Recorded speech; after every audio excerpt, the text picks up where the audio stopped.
Hi, my name is Robin Glassey. Welcome to my online class about character Bibles and how they can enhance your writing. This online class is part of LDS Beta Readers Conference, but anyone can join and learn about character Bibles.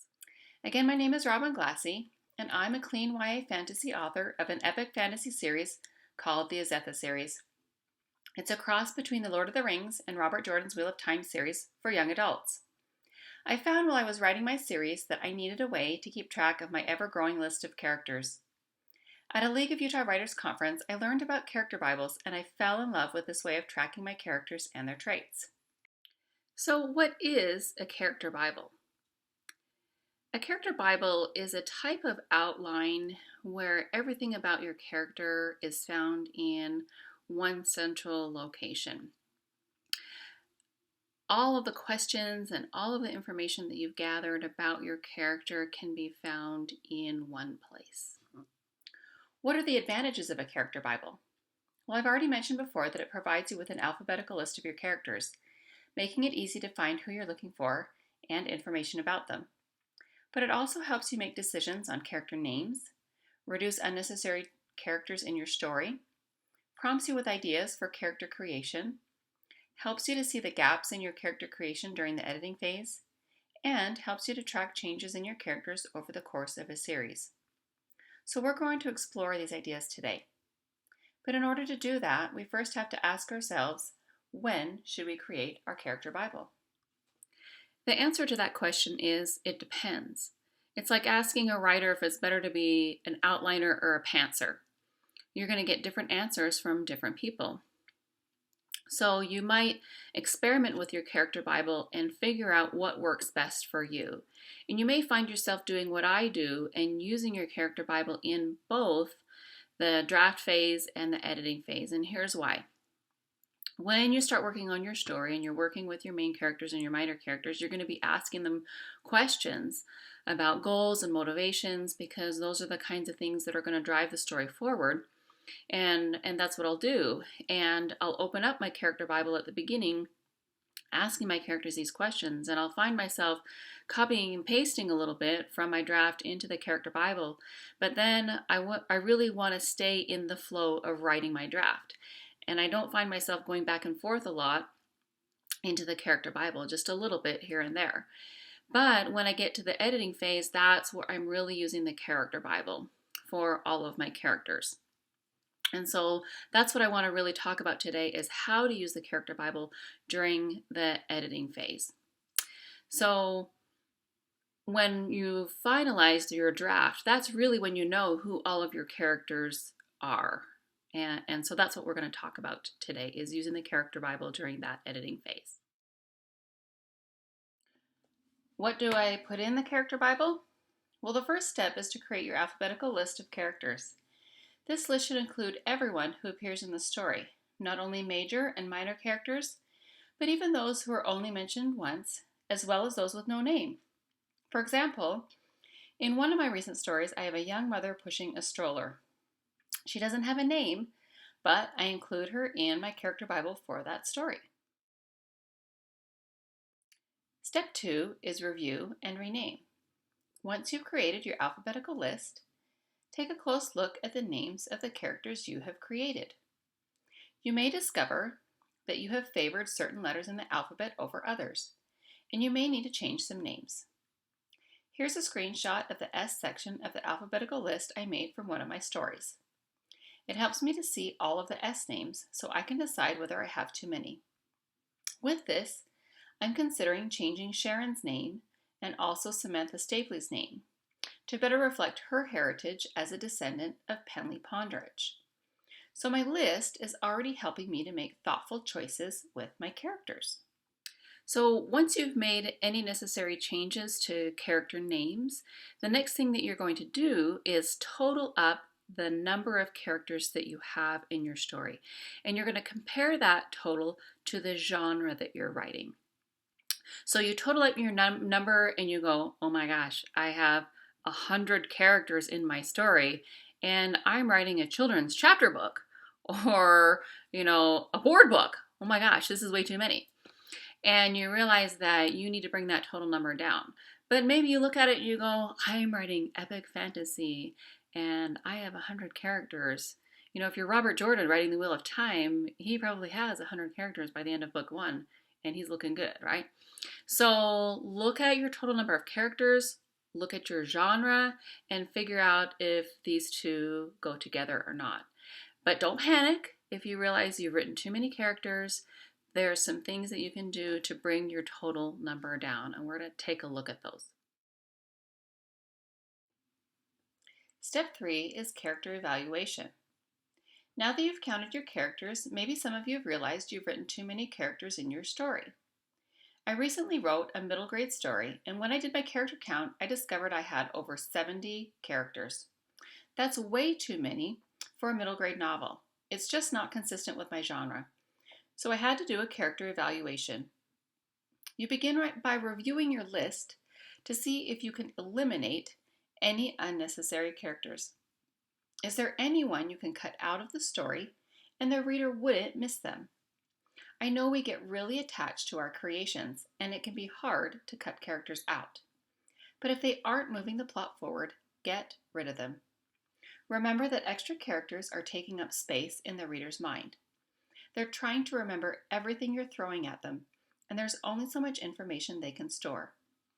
We really want our main characters and their story to be the most memorable. I'll be the first to admit that I have a lot of characters in my stories, but I write fantasy, which tolerates more. And even I do this evaluation to get rid of those extras and see the total number of characters go down. But it still might not be enough. Your total might still be too high. The next step in your character evaluation is to look and see if there are any characters you can possibly combine together. For example, in this story, I've combined Sally Merton and Breeze to make Breeze Merton. I've also combined Florence O'Brien and Mrs. Liptrap. Now there's just Mrs. Liptrap, but she's also taken on the role of running the Pondridge Museum. In combining characters, I've been able to eliminate 2 people, but still keep the roles they play in the story. And this is how your alphabetical list can help you. You go through your list of characters and look for all opportunities you can find to combine characters in your story and bring your total number of characters down. The great thing about combining characters is that the character that you end up with is going to be a richer, deeper character because you've given them a new role, whether it's a talent or a quirk or a new interest, but it's going to give them more depth, and that can only improve them. Now, step 4 is really important because now is the point where you're going to start copying and pasting information from your draft over to your character Bible. And this is a little bit different than a lot of people do and what I used to do. I used to just look at my character names and then think about the information that I was gathering on them. Now what I do is I copy directly from my draft over to my character Bible the information that is there. And the reason why I do this is I want to know what exactly I have told the reader, things about them physically, their goals, their motivations, frequent phrases, and I'll give you the list of the things that I'm looking for in just a minute.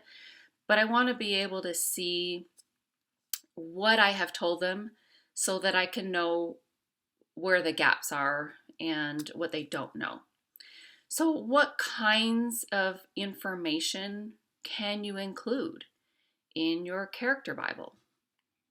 Well, this is really up to you.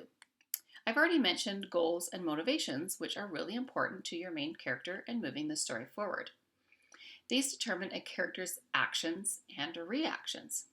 Also important are things like physical descriptions and clothing to help the reader picture what your characters look like.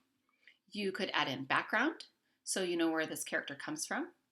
And you can also see I've included in my character Bible things like personality, strengths, weaknesses, talents, habits, stereotypes, frequent phrases, and religious affiliation if it's applicable.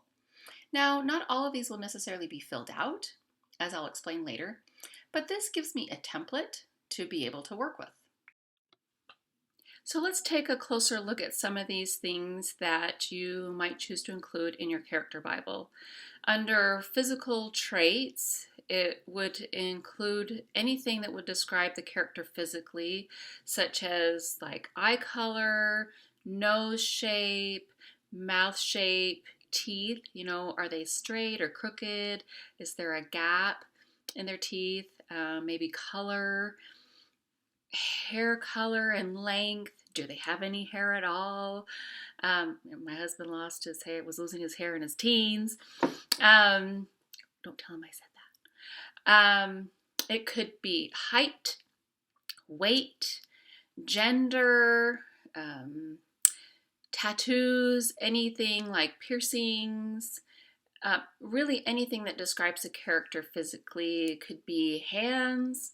My knuckles are really big.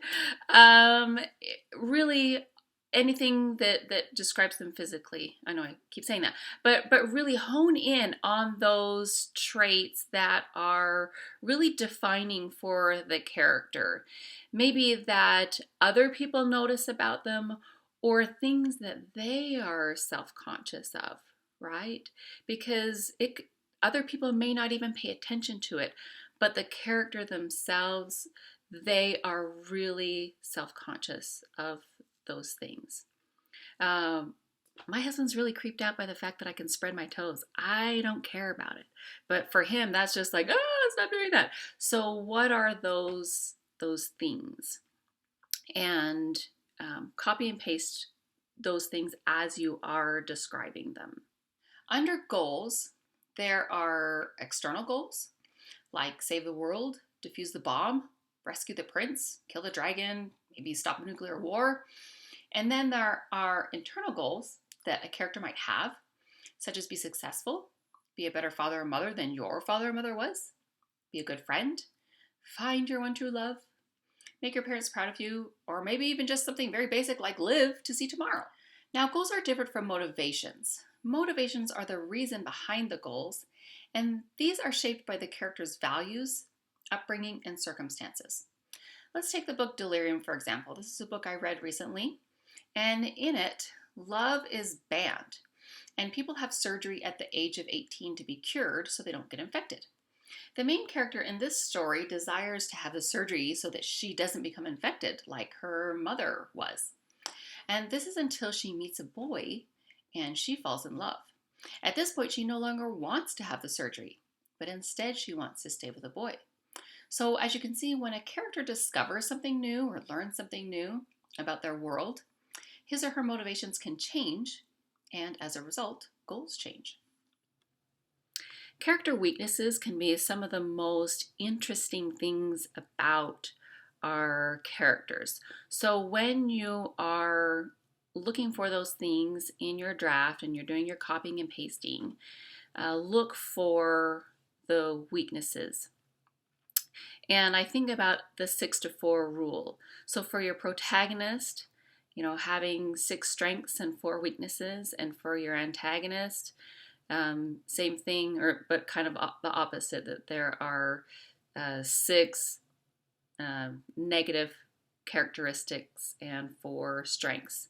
And it could be, it could be 8-2 for your villain, but there should be at least something that's redeeming about your villain, because they're not all evil. They have something positive about them. It could be that, they love their mom or their pet, or they're a really good cook. There's something that is positive and good about them. So remember that. And I think about, and if you can pair, or pair up, I should say, your protagonist's weakness with your antagonist's strength, then that can be really interesting, right? And think about how that's been done.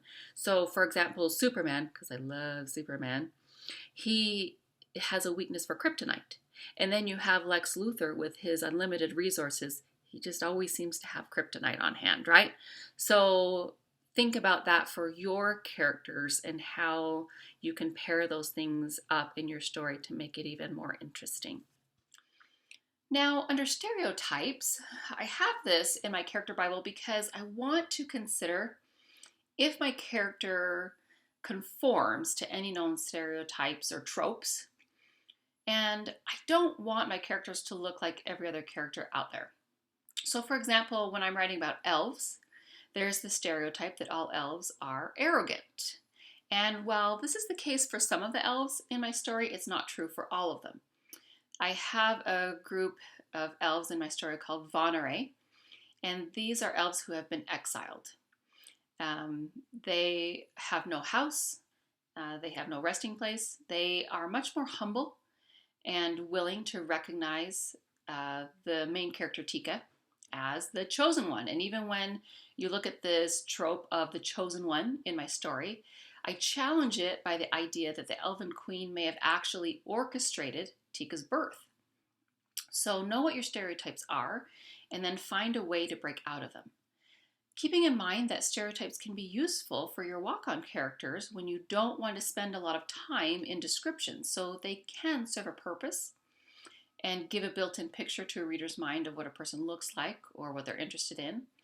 For example, a computer geek or a Trekkie, a jock, a cheerleader, because these quickly bring to mind immediate images and stereotypes. So if you're going to use a stereotype, know why you're using it. You might use it to show how a character overcomes unfair treatment. You may use it for humor in your story. Just be aware of your character stereotypes. The frequent phrases section of the character Bible is an area that I use specifically to help me be able to identify the way that characters are talking. And it helps me to realize, have I given my characters unique ways of speaking with phrases or with words in their dialogue? And so if I get to the end of filling in my character Bible and I see that I don't have specific phrases or words, then that helps me to realize that I have gaps in my dialogue. So when, because we all have unique ways of speaking, of words that we use. We speak with our hands. We have ways of holding our body, using body language. Think of in Harry Potter, for example, with Ron, Hermione, and Harry. Those three characters speak in very distinct and unique ways. We all have phrases and words that we turn to. We rely on certain words. We rely on certain phrases as filler words, as backups. So think about how your characters communicate. Maybe according to culture, maybe according to the family that they've grown up in. Every family has their own sense of humor. So what do your characters rely on for humor, for culture? And think of those phrases and how that's being used in your story. And if you don't have that, then that's a gap that needs to be filled in. I mentioned at the beginning that I found it most helpful to use a character Bible for tracking the details in my series. Before I knew about character Bibles, I was using the find function in my document to look for details about my characters. But even my search function couldn't help me when it came to remembering what certain characters were wearing at the end of one book in order to have them wearing the same outfit for starting the next book. And this wasted a lot of precious time as I reread my book looking for those details. And that time could have been spent writing. So that's why I include the clothing detail now in my character Bible. But just remember that you can structure your details in your character Bible according to your needs and what you're looking for in your characters. Now, the clothing detail is also useful for tracking and making sure that you're including clothing, even just in one book. Did you remember to dress your characters in general? So anyways, that's why I find the clothing useful in my character Bible. Now, I would love to discover at the end of my read through and filling out my character Bible during the read through of that draft that all of my characters would look something like this with every section filled out. Wouldn't that be wonderful? But in reality, it's going to look more like this, with some sections filled out and others blank. And this is why I choose to include only what I've actually written from the draft, so I can now see at a glance the total of what the reader knows about this character. Now, again, you can decide how you want to use your character Bible. Maybe you don't want to do the copy and pasting idea. Maybe you want to fill it out in whatever information you know. But if you decide to maybe only copy and paste the physical attributes, that's fine. Again, use this how it's useful for you. But if you've copied and pasted, then you know what the reader knows. So even though I may have a mental picture of what Sheriff Harper looks like, all I've actually told the reader is that he has a black mustache that bobs up and down when he talks and brown eyes. I haven't told them that he's Caucasian or that he's physically fit because he works out regularly at the local gym. I know that, but they don't. Now, goals and motivations aren't always going to be clearly stated, but they can be shown through a character's actions. So the fact that he's conducting a safety assembly at the elementary school shows that he has a goal to keep kids safe. But as you can see from his background, personality, and weaknesses, this man is a bumbling fool who isn't respected by most of the town. So I can see that I've provided the reader with some great information on Sheriff Harper's weaknesses, but I'm missing critical information on his physical description. Now remember that you don't have to have every single section of your character Bible filled out, but seeing these blanks gives you an opportunity to make thoughtful choices about your characters and your story. So as I see this, I go, I want to work on his physical description. And then I can decide, do I want to give the reader some information on his strengths, his talents, his habits? I get to make those decisions now that I see where the blanks are. So now that you've copied and pasted everything, step 5 is filling in the gaps, starting with your physical descriptions. So if you look at it and it sounds like a police lineup, he was 6'2" with black hair and blue eyes. And you go, yikes. And when I look at my Sheriff Harper description, I realize, wow, there's some work that I need to do on that. And there are things that you can do. If you look at your physical descriptions and they're lacking, you know that you can work on that. You can do comparisons to other things, you can do comparisons to nature, or you can hone in on a couple of things, maybe their walk, maybe their teeth, or just something that is unique about their physical description and really make that description shine. So, and then not just the physical description, but look at all of those gaps, that I was talking about, and decide what gaps do I really want to narrow in on. And you go back into your manuscript and you work on those edits and make the necessary changes. So let's recap what we've gone over. We have talked about making an alphabetical list of characters. That's step 1. Step 2 is review and rename as necessary. And then if your total number of characters is too high, right, then step 3 is to do a character evaluation and eliminate unnecessary characters and combine where possible. And step 4, do a quick read through of your draft and add the character information from your manuscript. Look at what you've transferred to your character Bible, and step 5, fill in those gaps. Now, if you haven't used a character Bible before and you're considering using one, perhaps you are writing fantasy, or science fiction, which involves extensive world building. Let me put in a plug for a story Bible versus a character Bible. When I started writing my series and I learned about character Bibles, I started filling in the information, and then I started adding in more because I was building religions, I was building cities, I was adding in glossary terms for all of these incredible things that I was creating for my world. And I realized that I was using this character Bible for more than just characters, and that's a story Bible.